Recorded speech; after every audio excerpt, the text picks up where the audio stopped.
आतापर्यंत राज्य सरकारनं NDRFच्या मार्फत जी मदत दिली जाते त्या मदतीचे 4-5 GR काढले आणि ती मदत शेतकऱ्यांच्या खात्यामध्ये जमा व्हायला सुरुवात झाली आहे। आता रब्बीच्या पेरणीसाठी जे की निविष्ट अनुदान दिलं जाणार आहे हेक्टरी 10,000 रुपये ते पेरणीच्या आधी मिळालं तर शेतकऱ्यांना त्याची मदत होईल, परंतु अद्याप राज्यातील कोणत्या शेतकऱ्यांच्या खात्यामध्ये हेक्टरी 10,000 रुपयांची मदत जमा झाली नाही।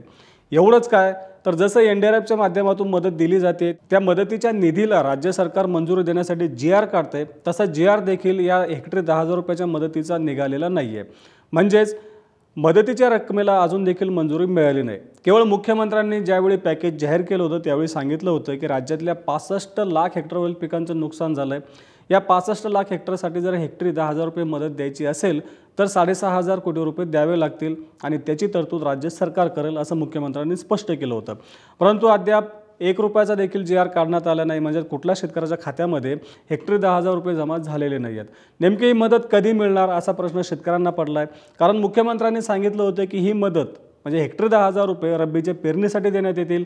आता राज्यभरामध्ये रब्बीची पेरणी सुरू झाली आहे, पुढच्या 1-2 आठवड्यामध्ये रब्बीची पेरणी पूर्ण होईल। मग जर या टप्प्यामध्ये शेतकऱ्यांना ही मदत मिळाली नाही तर मग रब्बीच्या पेरणीसाठी जी मदत मुख्यमंत्र्यांनी जाहीर केली त्याचा जो काही उद्देश आहे तो उद्देश पूर्ण होणार नाही। शेतकऱ्यांना आता खरी गरज आहे या मदतीची, कारण यंदा पावसामुळे म्हणजे अतिवृष्टीमुळे आणि पुरामुळे पिकांचं मोठ्या प्रमाणात नुकसान झालंय।